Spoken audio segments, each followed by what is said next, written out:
Chapter 1. The Unmade Bed. You can never leave. And why your struggle is the very thing that tires you. Have you ever noticed how the weight of your own life feels heaviest, not in the storm, but in the quiet? Not when you're running, but the moment you stop? When the door closes, the light is switched off, and the world's demands fade to a hum.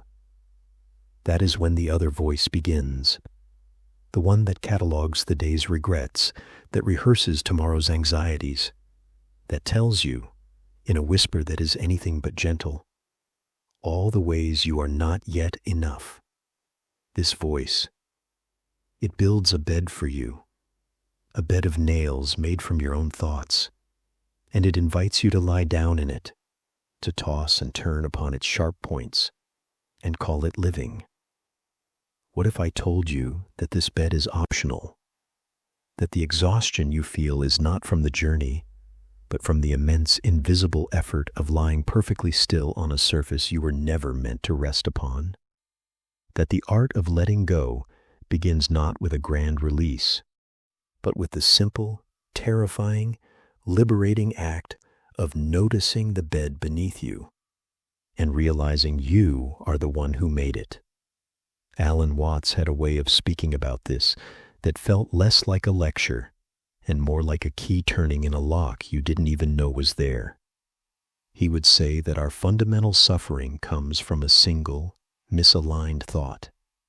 The thought that we are a tiny separate self, a fragile ego or a soul, inside a bag of skin, looking out at a world that is foreign, threatening, and ultimately other. We feel like a stranger in a strange land. And so we begin the project, the lifelong project of defending this fragile self, of decorating it, fortifying it, assuring its survival and its superiority. We build walls, we acquire trophies, we seek approval, we grasp at pleasure, and we run, screaming from pain. We are in a constant state of negotiation with a universe we perceive as a separate entity. And this is the struggle. This is the unmade bed, the eternal exhausting effort to arrange the world and ourselves into a picture of permanent comfort and security. But the universe, in its glorious, flowing, chaotic wisdom, does not do permanent. It does not do security. It only does flow. And in fighting that current, in trying to make the river stand still, we use up all our energy.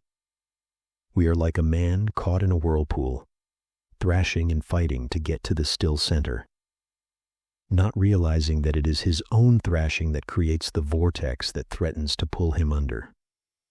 Think of the simplest thing, a knot in a muscle right here in your shoulder as you lie there. You've carried it all day. A little crystallized packet of tension. What do you do with it? The instinct is to fight it, to clench against it, to try and mentally command it to unclench. And in doing so, you only add a second layer of tension, the tension of your opposition, on top of the first. You are making the bed more rigid, the nails sharper. Watts would invite you to try another way, not to fight the knot, but to feel it, to listen to it, to give your entire attention to the pure, simple sensation of the tension itself, without the story of why it's there, or what it means about your stress, or how you need to get rid of it. Just the sensation, and something magical happens.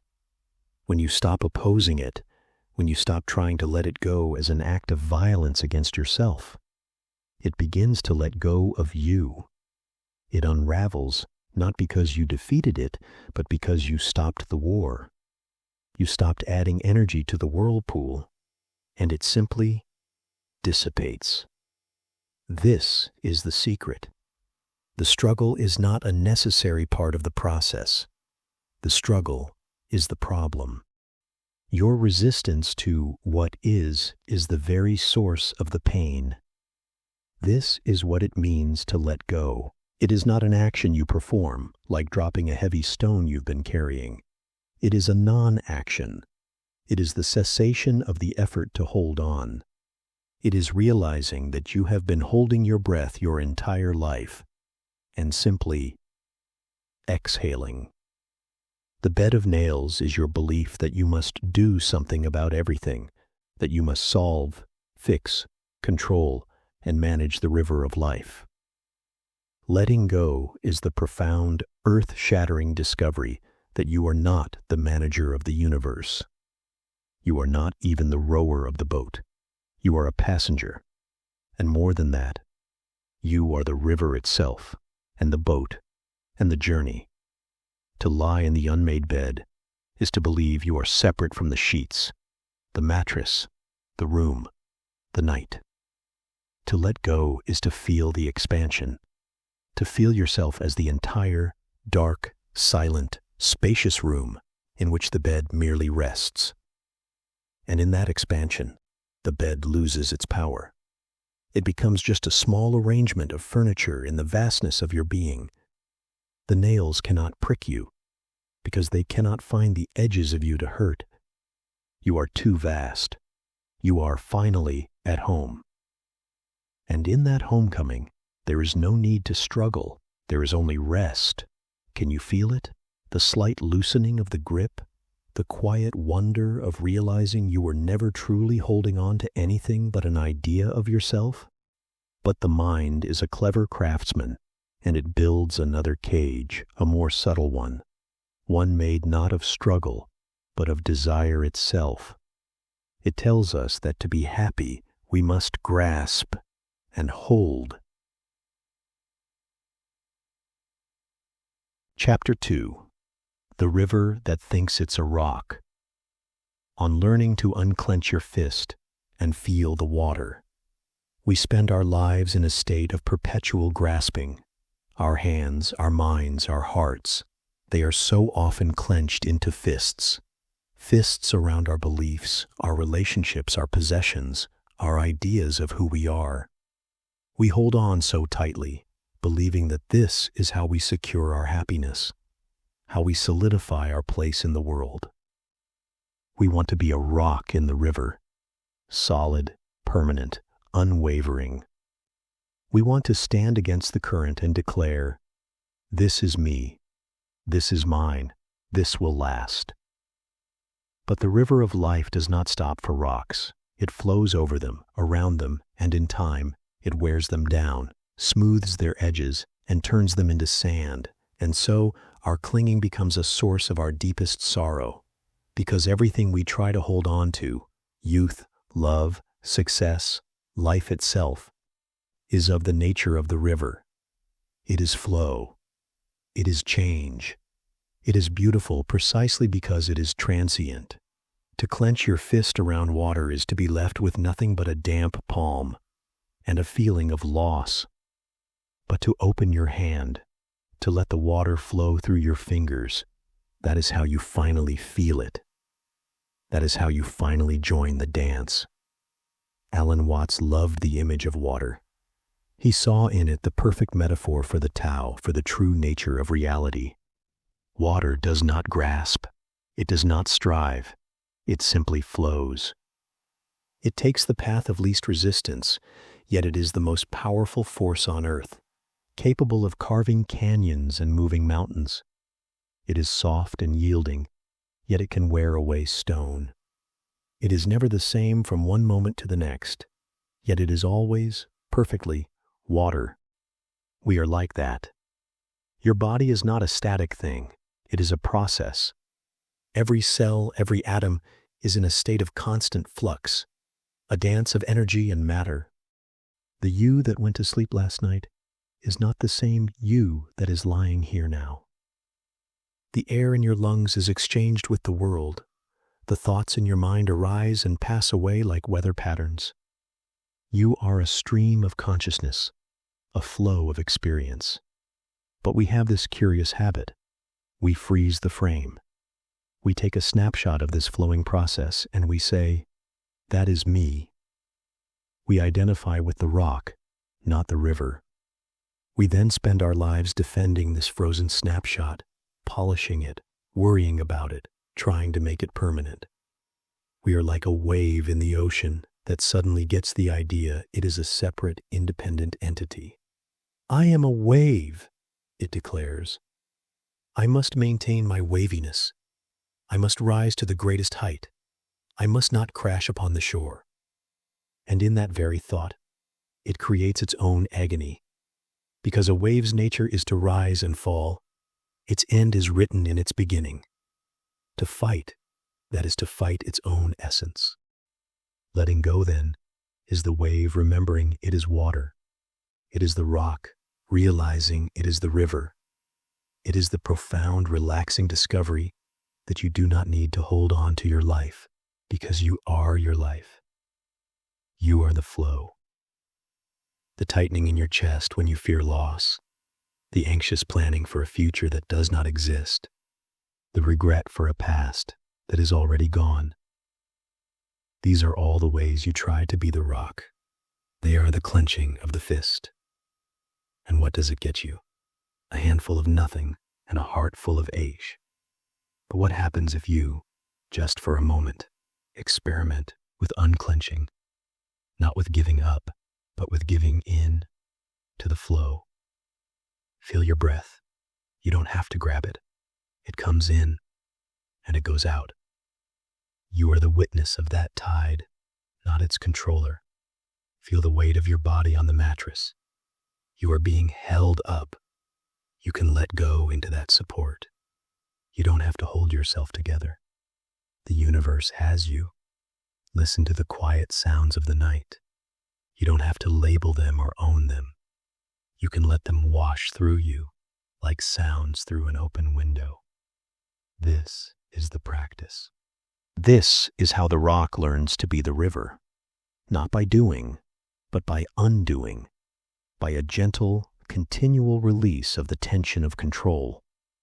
When you stop grasping, a miracle occurs. The things you were trying so desperately to hold on to are not lost. They are, instead, truly seen and felt for the first time. The love you have for someone becomes not a thing you possess, but a dance you are in. The moment of joy is not something you try to cage, but a bird you watch in flight, its beauty multiplied by its freedom. You begin to understand that the impermanence of things is not their flaw. It is their divinity. It is what makes them precious. A sunset would not be beautiful if it lasted forever. A song would not be moving if it never ended. Your life is a masterpiece, not in spite of its brevity, but because of it. To unclench. Your fist is to stop trying to own the music and to start allowing yourself to be moved by it. It is to stop building dams in the river and to start swimming. And in that swim, you find a joy that is not dependent on what you have, but on what you are, a miraculous conscious part of the eternal flowing dance of the universe. The water feels so much better when you stop trying to hold it. And in that flow, in that surrender to the current, you might just discover the most beautiful secret of all, that this little self you've been so busy protecting, this rock you thought you were, it was never really there at all. It was a story, a fascinating, compelling, but ultimately empty story. And what you truly are is so much vaster, so much quieter, and so much more peaceful than any story could ever contain. Chapter 3. The Wave That Forgot. It was the ocean, a whisper on how to die before you die and truly wake up. This is the deepest secret, the one we whisper only when the world is asleep and the stars are the only witnesses. We have spent our time together loosening the knots, unclenching the fist, but now we approach the core of it, the central illusion, the grand, captivating dream from which we are all trying to awaken. We believe, with every fiber of our being, that we are this separate thing, this lonely, fragile consciousness looking out from behind our eyes, a passenger in a body, a temporary visitor in a world that will eventually consume us. This feeling of separateness is the root of all our fear. It is the reason we grasp. It is the reason we struggle. It is the reason the very concept of letting go feels so terrifying, because it feels like annihilation. Letting go of my beliefs? That is me. Letting go of my possessions? That is my security. Letting go of my life? That is the end of me. But what if this me you are so afraid of losing is not the real you? What if it is only an idea, a character in a dream? And what if the real you is not the wave, anxious about crashing on the shore, but the entire deep, silent, boundless ocean itself? This was Alan Watts's greatest gift. He framed this, the most profound of all philosophical and spiritual realizations, not as a complex doctrine, but as a simple, obvious game of hide and seek that the universe is playing with itself. He said that God, or reality, or the universe, whatever name you prefer, was fundamentally one, a unified, conscious energy. And that being everything and everywhere is, in a way, rather boring. So what does it do? It plays a game. It hides. It forgets. It splits itself into countless pieces and pretends to be all these separate things. You, me, the tree outside, the star in the sky. It is the ocean pretending to be a wave. The thrill, the joy, the drama of existence comes from the forgetting, from the wave truly, passionately believing it is only a wave, fighting for its survival, experiencing love and loss and fear and triumph. The meaning of life is not to win the game, but to enjoy it, and eventually to remember who you really are, to wake up from the dream of separateness and realize, with a shock of awe and laughter, that you are the ocean. You were never not the ocean. You only dreamed you were a wave. This is what it means to die before you die. It doesn't mean physical death. It means the death of the illusion, the death of the small, separate self, the ego. It is the wave realizing its waveness is temporary, but its waterness is eternal. It is the most profound letting go imaginable, because it is the letting go of the central character in your story. It is terrifying to the ego, which screams that this is annihilation, but to your true nature, it is a homecoming. It is the end of loneliness. How could you be lonely when you are everything? How could you fear loss when you are that from which everything arises and to which everything returns? This is not an intellectual concept to be believed. It is an experience to be felt, a memory to be remembered. It is the feeling you get when you are so absorbed in something beautiful, a piece of music, a landscape, the eyes of someone you love, that you completely forget yourself. There is no separation. There is only the experience. In that moment, the small self is gone, and what is left is pure awareness, the ocean feeling itself as a wave. This is a glimpse, a taste of awakening. So how do you do it? You don't. You can't do anything to become what you already are. The wave cannot try to be the ocean. It can only realize it never wasn't. The path, then, is one of subtraction, not addition. It is a gentle, curious allowing. It is listening to the silence behind the thoughts. It is feeling the awareness that is aware of your breathing, aware of the sounds, aware of the feeling of the sheets. Who is that? Who is aware? Don't try to answer with a thought. Just feel the space of that awareness. Vast, isn't it? Without center, without edge. Thoughts appear in it. Sensations appear in it. The world appears in it. This aware, silent, spacious presence. That is the ocean. And the person you think you are, the one with a name, a history, and a future, is a beautiful, intricate pattern, dancing on that ocean, a wave. When you identify as the wave, you experience life as struggle and story. When you remember yourself as the ocean, you experience the same life as a play of light upon your own surface. You can enjoy the drama without being terrified by it. To let go is to stop identifying with the wave. It is to relax back into the ocean that you are.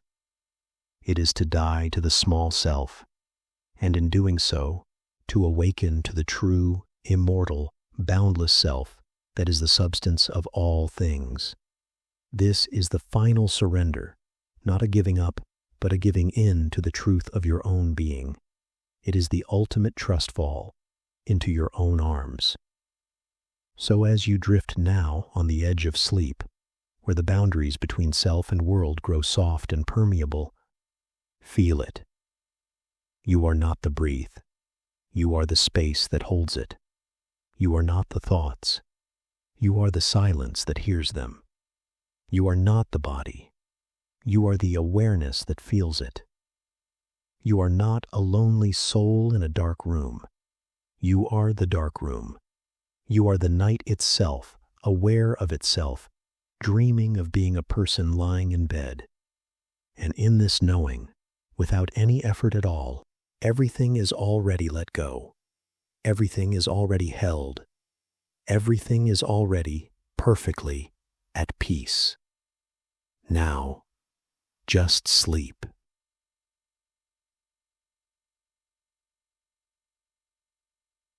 Chapter 4. The clock that isn't ticking, and the liberating lie of time. What if I told you that the most demanding master you have ever served is a phantom? That the relentless taskmaster you check in with a dozen times an hour, the one who fills you with a low-grade panic when you see its face, the one that tells you, you're late, you're behind, you're running out. What if I told you it isn't actually real, that the clock on your wall, on your wrist, on your phone, is telling a beautiful, necessary, but ultimately fictional story? And tonight, just for these moments, you are allowed to close the book. You are permitted to step out of the narrative, to exist in the space where the second hand doesn't sweep, but simply is. This is not some idle fantasy. This is the deepest kind of truth, the one we feel in our bones when we are truly present. Alan Watts invites us to see time not as a line, but as a point, an infinite, expanding now. We are conditioned to see our lives as a film strip, a past that is gone, frozen in memory, and a future that is a blank, terrifying, or tantalizing reel yet to be developed. And we, a single frame of light, desperately scurrying from what has been to what might be. But what if you are not the frame? What if you are the light itself, the pure, undivided beam that illuminates the entire film from beginning to end, all at once? The past is not gone. It is written into the very fabric of who you are in this instant. The future is not unknown. It is unfolding from the choices and energies of this very moment. The only thing that is truly, verifiably real is this breath, this sensation of the weight of your body on the mattress, this sound of the distant world, muffled by the night. Think of it like this. Imagine you are listening to a symphony.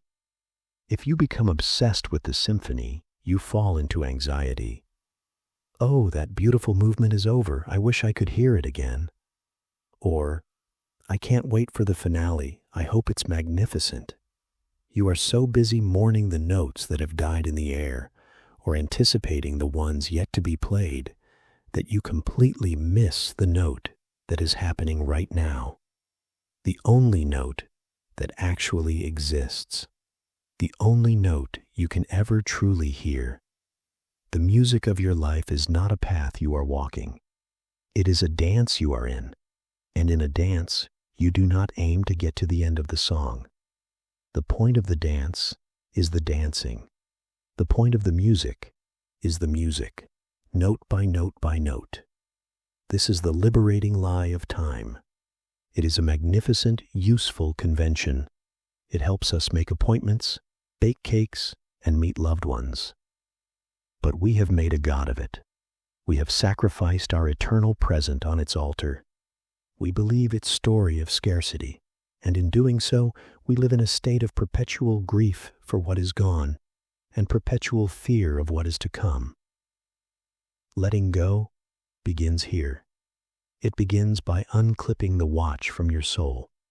It begins by feeling the truth that right now, in this vast and silent moment, you are not late for anything.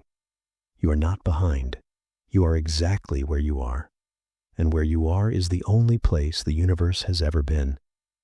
It is all happening now. The childhood summer day, the feeling of grass under your feet, it is still happening because it is part of the now that you are. The peace you hope for tomorrow is available now because now is the only time it can ever be found. So let the clock on the wall do its job. Let it be a decoration. But you, in the quiet cathedral of your own awareness, you can rest in the timeless. You can breathe with the rhythm of a world that doesn't tick, but simply breathes. And in that breath, the great anxiety of time simply dissolves. And as the weight of time begins to soften at the edges, like old paper in the rain, another layer of our costume becomes visible, the one we stitched ourselves into so long ago, we forgot we were ever wearing it.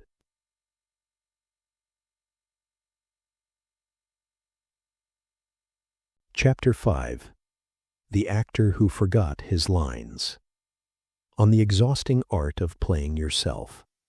Have you ever had the dream? The one where you are on a stage, bathed in a hot, blinding light. The audience is a sea of shadowy faces waiting, and you realize you have no idea what play you are in. You don't know your character's name. You have forgotten every line you were supposed to say. A cold terror grips you. You are exposed, a fraud. And then you wake up. Relief floods through you. It was just a dream. But what if I whispered that the waking world is the very same stage, and that the role you are playing is you? This is the second great invitation to let go.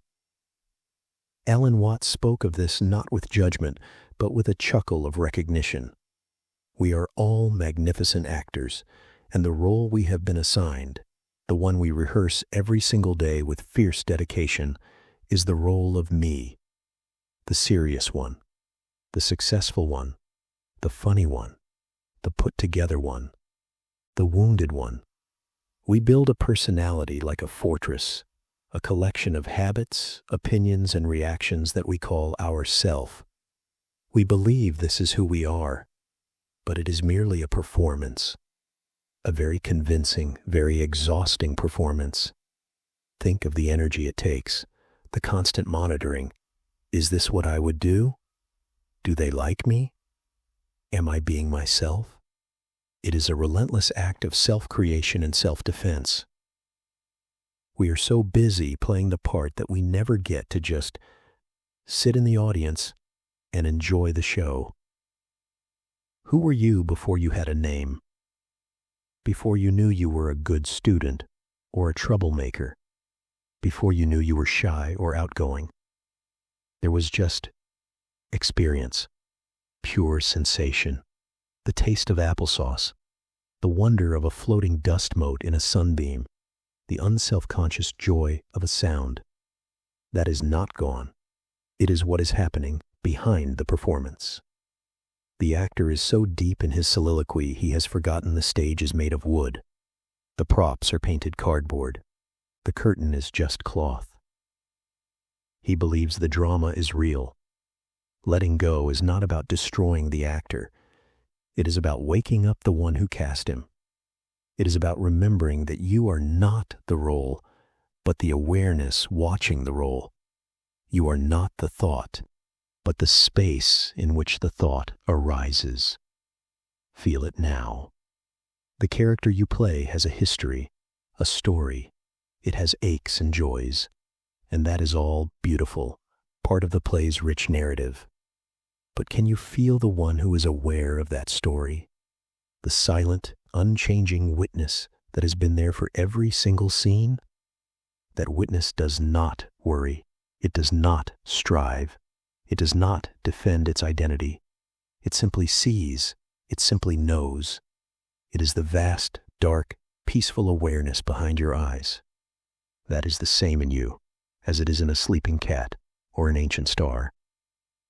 To let go is to, for a moment, step out of the spotlight, to let the lines be forgotten, to allow the mask to slip. It is to stop doing yourself and simply be. The character might be tired, the character might be afraid, but the awareness that knows the character is tired, that awareness is itself perfectly at peace. It is the boundless, open sky, and your personal drama is merely a passing cloud. Exhausting, isn't it? The art of playing yourself. How heavy the mask must feel. You are allowed to take it off. No one is watching. The only audience was ever you. And the real you, the vast, silent awareness, has always loved the performance, but was never for a single second fooled by it. And so we find ourselves between two truths, the timeless now and the costumed self. And a question hangs in the air, soft as moth wings. If I am not this role, and if time is not my master, then what is left? The nature of this awareness. The answer is not a wall, but a door.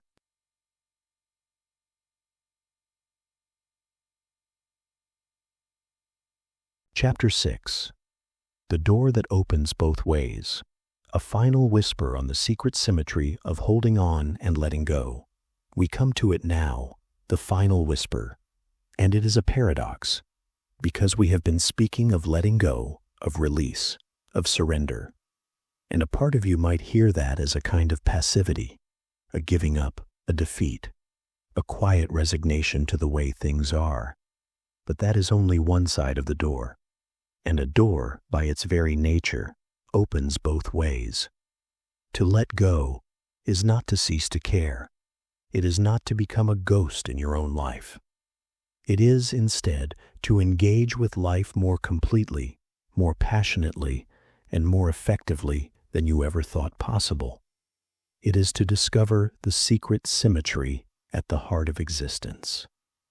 Alan Watts used a beautiful analogy. He spoke of the muddied water in a pond. If you try to clear it by grabbing at the mud, by fighting it, by struggling against it, you only churn it up more. The water becomes more clouded, more chaotic. The struggle itself is the problem. The intelligent thing to do is nothing. To let it be, to allow the mud to settle, undisturbed, and on its own time, by its own gravity, it will settle. The water will become clear, and in that clarity, you can see everything perfectly. You can see the stones at the bottom, the reflection of the sky above. Letting go is that act of non-interference. It is not a negation of action, but a profound kind of action, the action of allowing. You stop struggling with the water, and in doing so, you allow the water to become clear. And from that clarity, right action arises, spontaneously, effortlessly. It is not your action, born of a selfish, calculating ego. It is the action of the whole universe moving through you. This is the door that opens both ways. On one side, the exhausting, ego-driven struggle to control, to grasp, to hold on. This is the way of the actor who thinks he is writing the play. It leads only to more mud, more fatigue. On the other side, the serene allowing, the trusting surrender to the flow of life itself. This is not passivity. It is the highest form of participation. It is to become like the bamboo in the wind. The bamboo does not resist the storm. It does not stand rigid and brittle, demanding the wind stop. It yields. It bends. It lets the immense force of the wind move through it. And because it yields, it does not break. It survives. It thrives. Its strength is its flexibility. Its power is its letting go. This is the great secret. Letting go is how you truly hold on. By releasing your white-knuckled grip on life, you finally get to feel it. By giving up the illusion of control, you become a harmonious part of the uncontrollable, magnificent whole. By dying to the idea of yourself as a separate, fragile ego, you are born into your true nature as the entire cosmos. You hold on by letting go. You win by surrendering. You find yourself by forgetting yourself. It is a perfect, beautiful, silent symmetry. So tonight, as you drift on the edge of sleep, feel that door within you. You have spent a lifetime pushing on it, trying to force it open to get what you want. What if you simply leaned back? What if you allowed it to open toward you? You are not falling. You are being received. You are not losing. You are coming home. The mud is settling. The water is becoming clear. And in that clarity, there's only this: a deep, quiet, knowing peace. A peace that does not ask for anything more. A peace that is the end of all seeking, because it has found itself in everything. Now, just breathe and let the world turn without your help. It knows how, and so do you.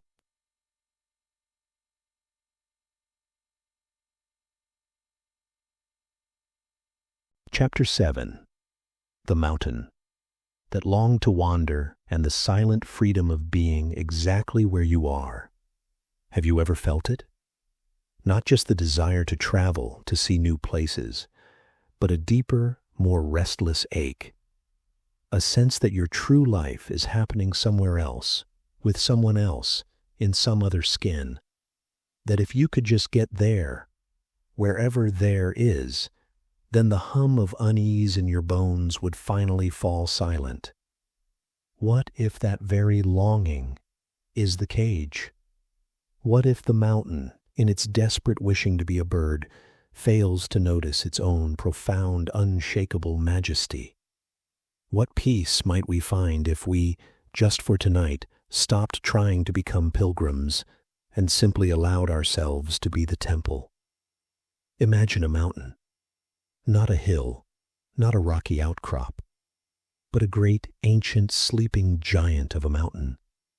Its peaks are lost in the clouds, wearing crowns of snow that never fully melt. Its slopes are dressed in deep, green forests. Its feet are warmed by sun-baked meadows. It is, by any measure, a thing of immense, permanent beauty. It is complete. It is whole. And yet, if a mountain could dream, what would it dream of? Perhaps on still, clear nights, it watches the moon glide effortlessly across the dome of the sky. It sees the birds, little specks of black against the orange sunset, flying south for the winter. It feels the wind, not as a caress, but as a messenger from distant lands, whispering of deserts and oceans and cities glittering like scattered diamonds. And in its heart of stone, a longing grows, a deep geologic ache. It sees the freedom of the wind, the boundless journey of the moon, the effortless travel of the birds, and it feels stuck, trapped. It feels the immense weight of its own being as a prison. If only I were not a mountain, it sighs, its voice the rumble of a distant avalanche. If only I could be like them, unburdened, free to wander. Can you feel that? That is the human ache. That is the feeling of looking at another's life on a screen, of dreaming of a different job, a different home, a different story. It is the mountain within us, longing to wander. But here's the secret. The first whisper from the candlelit chamber. The mountain is already everything it wishes to be. It mistakes its stability for imprisonment. It fails to see that the wind envies its strength. The wind would give anything to have a place to rest, to be so grounded, so deeply and utterly real. The birds, in their endless journey, look down upon the mountain and see not a prisoner, but a landmark, a guide, a place of such unwavering certainty that they can navigate the entire world by its fixed, dependable presence. The mountain, in its longing to be the journey, fails to see that it is the destination. It is the point on the map that says, "You are here, and here is a place of awe." Alan Watts would invite us to see this. He wouldn't tell the mountain to stop dreaming. He would simply ask it to turn its awareness inward, to feel the depth of its own roots, to feel the sun on its southern slope and the cool shade on its northern face, all at once, to feel the life teeming in its forests, the eagles nesting on its cliffs, the snowmelt feeding the rivers that begin as tears of joy from its very peak. The mountain isn't meant to travel. It is meant to be that which is traveled to. It is the center of its own universe. And so, my friend, are you. This is the art of being where you are, not just physically, but deeply, utterly, in your spirit. Your life is not a rehearsal for something happening later, over there. This is it, the mess, the quiet, the joy, the worry. This is the performance. The profound liberation comes not from changing the scenery, but from adjusting the depth of your gaze upon the scenery you already inhabit. When you feel that restless ache, that desire to be somewhere else, someone else, try this, just for a moment. Feel the weight of your body on the bed, the texture of the sheets, the sound of your own breath, like a gentle tide in and out. You are not waiting for your life to begin. You are not falling behind. You are like the mountain. You are the absolute center of your own experience. And there is a universe of wonder contained right where you are, in the seemingly ordinary fact of your own existence. To let go is to release the exhausting effort of being a bird, and to settle finally and completely into the majestic peace of being the mountain. To know that you are enough, you are here, and that is precisely where you are meant to be.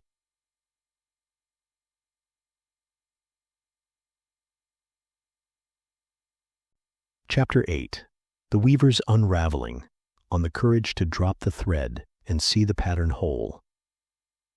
There is a room inside your mind. I want you to picture it.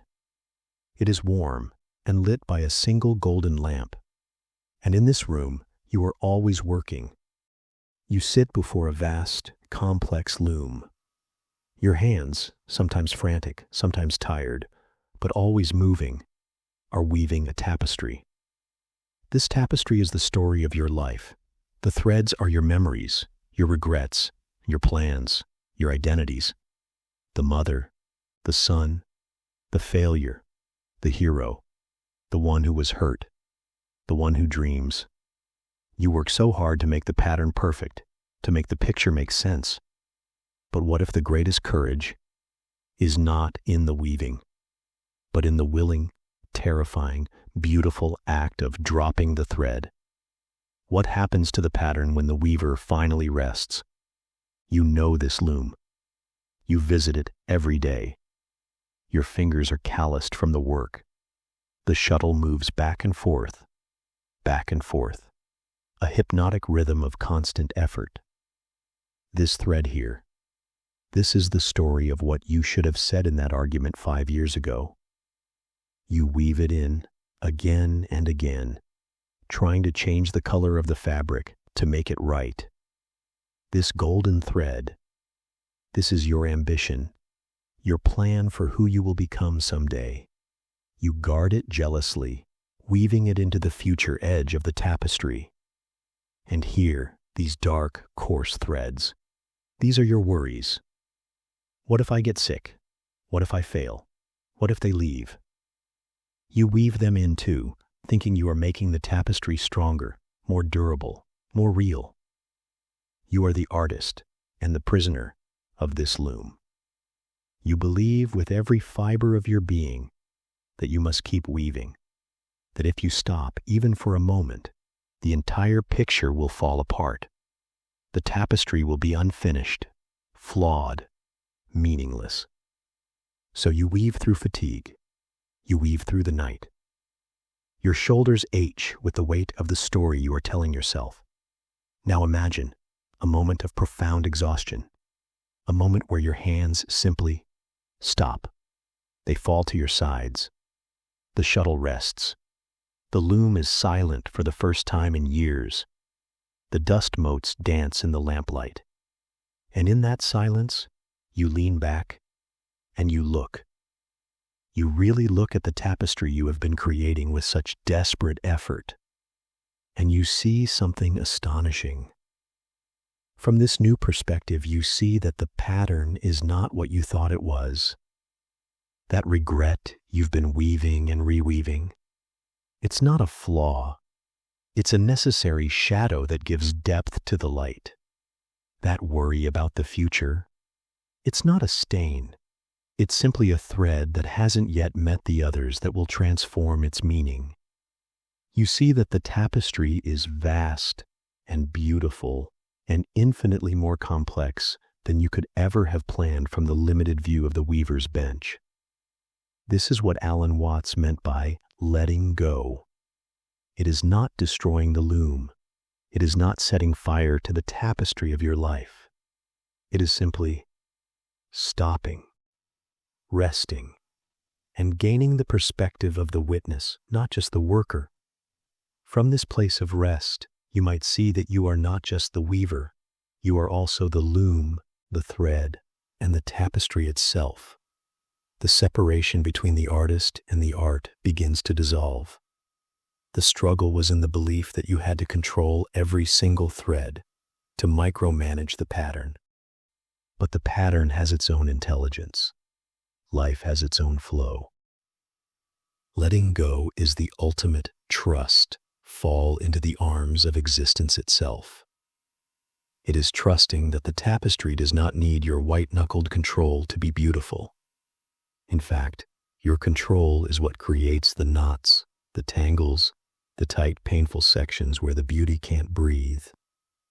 To drop the thread is not an act of nihilism or surrender. It is an act of supreme faith. It is allowing the universe to weave through you. It is becoming a conduit for grace. The story of your life will continue to unfold. Threads of joy and sorrow will still appear. But you no longer need to grip them so tightly. You can hold them lightly, offer them to the loom, and watch with gentle curiosity to see how they fit into the grand, mysterious, and ultimately perfect design. So tonight, as you drift, imagine your hands letting go of the shuttle, just for a little while. Let the loom be silent. You are not your story. You are the vast, silent space in which the story unfolds. And that space is already and always at peace.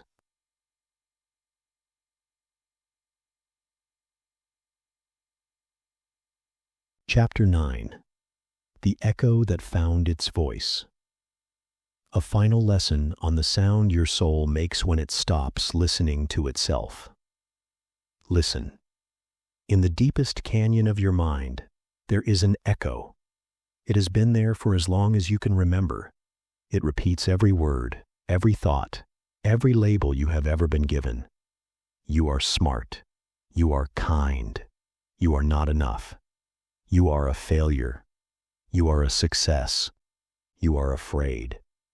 It mimics your own voice so perfectly that you have come to believe the echo is you, that the sound you hear bouncing off the walls of your conditioning is your own original voice. But what if you could walk to the source of that canyon?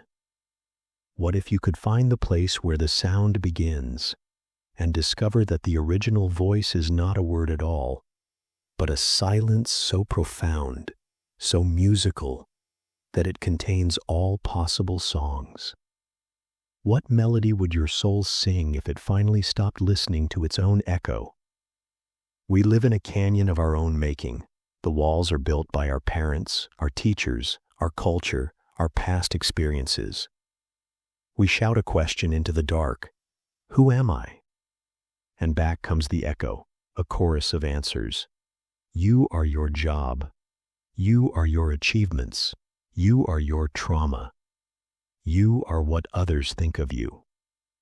We hear this returning sound, and we accept it as truth. We spend our lives in conversation with this echo, having long, complicated debates with a sound that is merely a reflection of our own initial cry.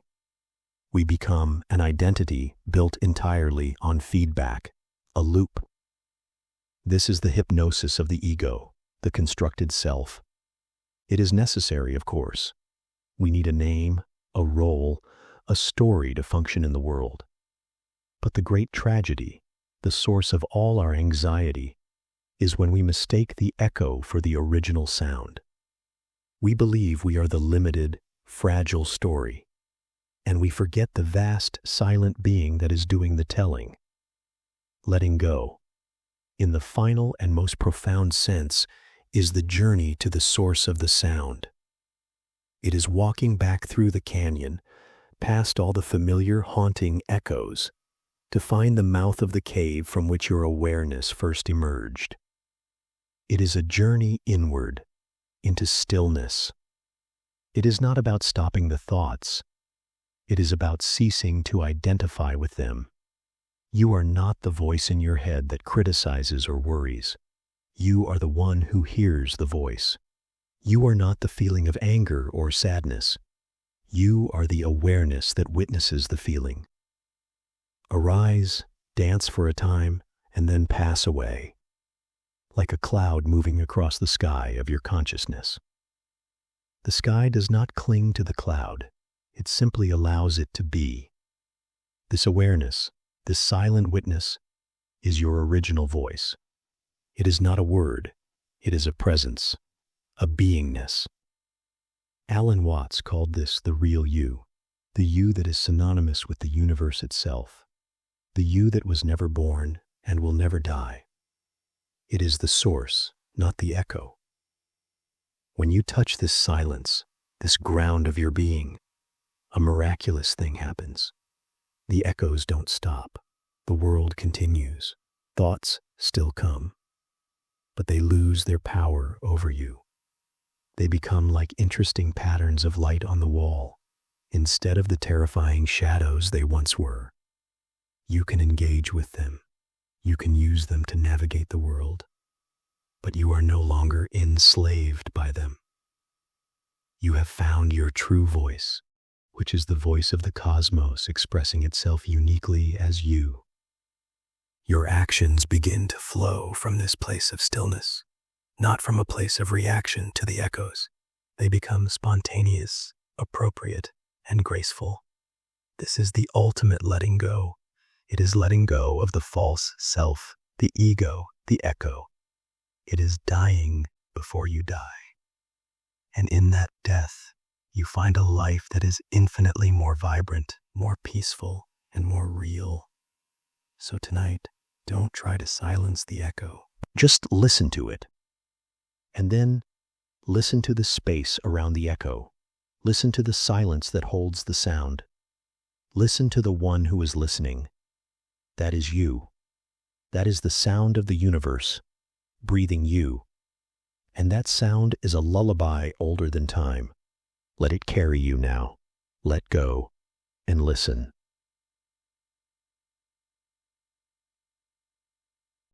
Chapter 10. The Puppet, who believed in its strings, and the exquisite weightlessness of the fall. What if the very thing you think is holding you up is the only thing keeping you from flying? What if the tension in your shoulders, the careful calculation behind your eyes, the endless rehearsal of what to say and who to be? What if all that diligent effort is not the performance of your life, but the very thing that has you tied to the stage? There is a secret, known to every marionette, that has ever dared to look up. It is not a secret of how to dance better, how to please the crowd with more graceful leaps. It is the secret of the strings themselves. They are not your bones, and the hand that moves them is your own. Tonight, let us untie a single knot, just one, and see what happens to the dance when the dancer forgets the steps. Imagine for a moment that you are that puppet, carved from fine wood, painted with great care. You feel the familiar tug at your elbow, and your arm rises in a wave. You feel the pull at the corner of your smile, and your lips curl upwards. This is life. This is how it is done. You believe, with every fiber of your being, that without these strings, you would collapse. You would be a heap of lifeless wood on a dusty stage. The strings are your purpose. They are your control. They are what make you, you. And so you devote yourself to them. You polish your joints. You practice your gestures. You strive for a more elegant curtsy, a more poignant bow. You feel the anxiety before a performance. What if a string snaps? What if you falter? Your entire existence is defined by the integrity of those slender threads. This is what Alan Watts might have called the fundamental mistake, the hypnotic illusion. We become so fascinated by the puppet we are taught to be, the parent, the worker, the achiever, the responsible one, that we forget we are also the wood, and the wood does not need to be told how to be wood. It simply is. It has a grain, a history, a silent, unmoving truth that exists before the first string is ever tied. The strings are your thoughts, your constant chattering narrative of should and shouldn't, of past regret and future worry. They are the shouldering of identities. I am this kind of person. I come from that sort of family. I believe these particular things. We grip these strings so tightly, believing that if we just hold on with enough concentration, we can orchestrate a perfect performance, a life without missteps. But the hand that pulls these strings, who does it belong to? We think it's the world, our parents' expectations, society's demands, the clock on the wall. But look closer, in the quiet. The hand is also yours. It is you, pulling your own strings, based on a script you learned long ago and have never dared to question. You are both the puppet and the frantic, hidden puppeteer, working in a panic behind the scrim of your own mind. Exhausting, isn't it? To be both the prisoner and the jailer, the dancer and the cruel, demanding critic in the front row. But what happens? What happens in that breath, that single staggering moment when you see it? When you see that the string on your wrist is just a loop of thread, it is not fused to your being. It is tied on, and a knot can be undone. It feels like a terrifying thing to even consider untying it. That string, after all, is what makes your hand move. It is what allows you to reach out, to take, to hold, to build. To unknot it feels like inviting chaos. It feels like surrender in the most dangerous sense. But what if it is the opposite? What if it is not a surrender to chaos, but a homecoming to a deeper order? Imagine that first string falling away. The loop loosens, the thread slithers down like a sigh and coils on the floor. Your hand does not fall off. It does not turn to dust. It hangs there by your side, heavy, real yours. For the first time, it is not waiting for a command. It is not poised for a gesture. It is simply a hand. And in that simplicity, there is a profound and shocking peace. the weight of its potential is gone. All that is left is the truth of it, the grain of the wood, the warmth of it. This is the beginning of letting go.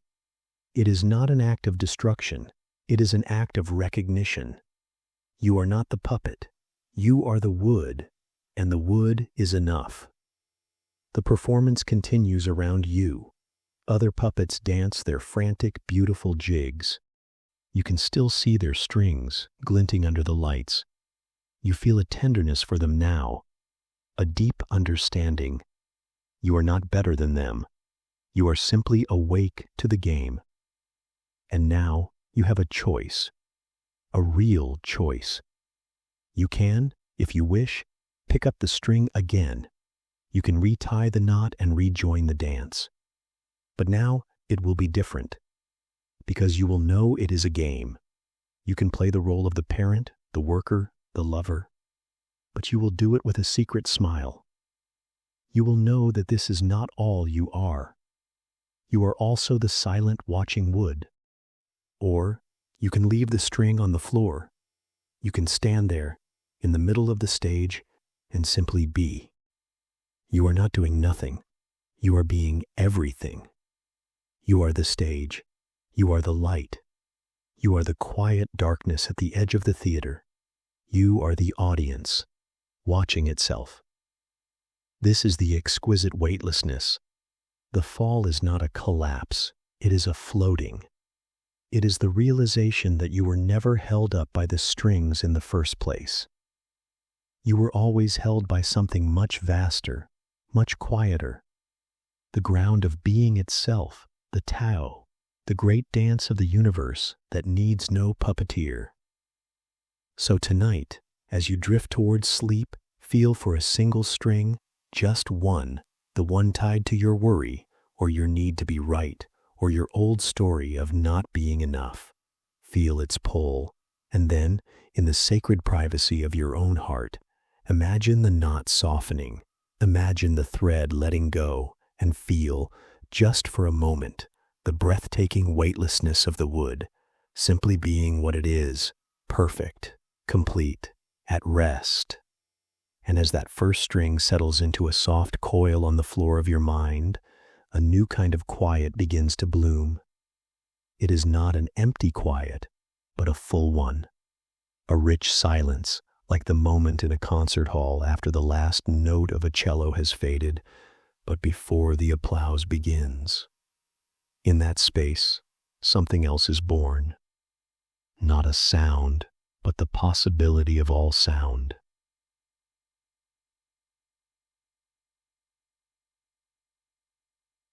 Chapter 11. The note that holds the silence, on the uncomposed music of your unlived life. We spend our lives trying to play the right notes. We practice our scales of productivity, our melodies of accomplishment, our harmonies of relationship. We are terrified of the rests, the gaps, the silences between our efforts. We rush to fill them with noise, with music, with chatter, with the hum of a screen, because silence feels like emptiness, like wasted time, like a measure of music where nothing of value occurs. But what if you have it backwards? What if the silence is not the empty space between the notes? What if the note is simply the brief, beautiful ornamentation of the silence? What if your entire life, with all its drama and struggle, is a single, fleeting note, and it is held forever by an infinite and compassionate silence? The composer Claude Debussy once said, "Music is the space between the notes." He understood. The note is the event. The silence is the truth. Your unlived life, the life you are not planning, not striving for, not anxiously constructing, is not a blank page. It is the paper itself, and it is already a masterpiece. Think of your mind as a symphony. It is a constant, often chaotic performance. The violins of anxiety are sawing away. The timpani of regret pounds a steady beat. The brass section of your ambitions blares a triumphant, yet demanding fanfare. It is loud in there. It is a tremendous effort to conduct this orchestra, to keep everyone in time, to prevent a cacophony. You are so focused on the musicians, on the sheets of music, on the sweat of the performance, that you have never stepped back into the concert hall itself. You have never sat in the audience, in the velvet darkness, and simply listened to the whole thing. And you have certainly never appreciated the acoustics of the hall, the silence that makes the music possible. This is what Alan Watts would invite us to do, to stop conducting, to put down the baton, to listen, not to the individual instruments, but to the space that contains them. The space that is, in fact, their source and their destination. Your life, the one you are so busy living, is the note. It is the event. It is the thing that happens. It is beautiful. It is poignant. But it is temporary. It has a beginning, and it will have an end. The silence, however, the silence is what you are. Before you were born, there was silence. After you die, there will be silence. And in this very moment, between each thought, between each beat of your heart, there is silence. This is not a morbid thought. It is the most liberating thought imaginable. It means you are not the fleeting, fragile note. You are the eternal, resilient silence that holds it. You are not the content of your life, your job, your relationships, your successes, your failures. You are the context. You are the awareness in which all of this appears. The note is anxious because it fears it will be forgotten. The silence has no such fear. It cannot be forgotten because it is what remembers. It cannot be lost because it is where everything is found. Your unlived life is not a tragedy. It is not a collection of missed opportunities and roads not taken. That is just another story the orchestra plays, a sad minor key melody. Your truly unlived life is the silence itself. It is the part of you that is not playing any role. It is the part of you that is simply aware. It does not need to achieve anything. It does not need to become anything. It is already complete. This is the great joke. We wear ourselves out trying to compose a symphony worthy of being heard, when we ourselves are the concert hall, the very thing that gives the symphony its meaning and its space to exist. Letting go, then, is not giving up on your composition. It is realizing you were never the composer to begin with. You are the listening. You are the silence. And from that place, you can enjoy the music. You can appreciate the sweet sadness of the violin, the joyful crash of the cymbal, without believing that you are them. You can let the orchestra play itself. It knows the tune better than you ever could. It is the tune of the universe. And your only job is to listen, to be the silent, spacious awareness that welcomes it all. So tonight, don't try to quiet the music in your mind. That is just another note, another effort. Instead, feel for the silence between the notes, in the space between your breaths, in the gap between one thought and the next. Fall into those gaps. Let them widen. You are not falling into emptiness. You are falling home, into the source of all music, into the unsung song of your own being. And from that deep, resonant silence, a new awareness dawns. It is not an awareness of anything in particular. It is awareness itself, pure, clear, and without boundary. And you realize that the window you have been looking through your entire life, trying to see the world outside, was never a window at all. It was always the sky. Chapter 12. The Window That Became the Sky. A final breath on the view from nowhere and everywhere. We spend our days looking out of a window. This window is your point of view, your personal perspective. You, behind your eyes, looking out at a world that seems separate from you. You see the trees, the people, the sky. You comment on the weather. You judge the view. You sometimes feel lonely inside this room of yourself, looking out at a world that seems so vast and distant. You polish the glass, you adjust the curtains, you try to get a better look, a clearer understanding. But have you ever stopped to wonder, what is the window made of? We are so focused on the view, we never turn our attention to the pane of glass itself. What if you were to touch it? What if you were to lean in, not to see out, but to see the glass? You might make a startling discovery. The window is not a barrier. It is not made of glass at all. It is made of space. It is made of awareness. And the moment you truly see it, the moment you realize its true nature, the frame dissolves, and you are no longer in a room, looking out at the sky. You are the sky, looking at itself in every leaf, in every star, in every face. This is the final secret of letting go. It is not about letting go of things in the world. It is about letting go of the idea that you are separate from the world. The window is the illusion of the separate self, the ego, the feeling of being a tiny, fragile soul inside a bag of skin, peering out nervously at a universe that is frighteningly large and largely indifferent.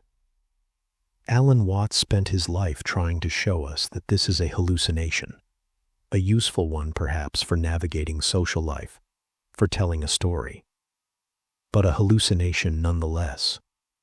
You are not in the universe is in you. But even that is not quite right, because it implies two things, you and a universe that enters you. The reality is, there is only the universe. It is not a collection of things. It is a single, unified process, a dance. And you are not a dancer in the dance. You are the dancing itself. The window is the dance pretending to be a dancer so it can enjoy its own performance. When you believe you are the separate self behind the window, life is a struggle. You must defend the room. You must acquire things to put in it. You must make the view more pleasing. You are constantly managing, controlling, manipulating. It is exhausting. But when the window becomes the sky, all that effort ceases. What is there to defend? The sky does not defend itself against clouds. It allows them to drift through. It does not resist the storm. It contains it. It does not cling to the perfect sunset. It lets it go, knowing another will come. The sky is non-reactive. It is profoundly allowing. This is not passivity. It is the ultimate activity, the activity of the whole universe, expressing itself as the weather of your life. Your thoughts are clouds. Your feelings are changes in the atmospheric pressure. Your sensations are breezes and rain showers. You don't have to do anything with them. You are the space in which they happen. You can allow them all. This is the view from nowhere and everywhere. Nowhere. Because there is no specific point from which you are looking. You are not located here, behind your eyes, as opposed to there, by that tree. You are both here and there, because you are the space that contains both. You are everywhere. The feeling of being a separate self is like a whirlpool in a river. The whirlpool is a recognizable pattern. It has a specific location. It can be named. It can seem to have a life of its own. It can fight to maintain its form, sucking in leaves and twigs, believing it must do this to survive. But eventually, it must let go.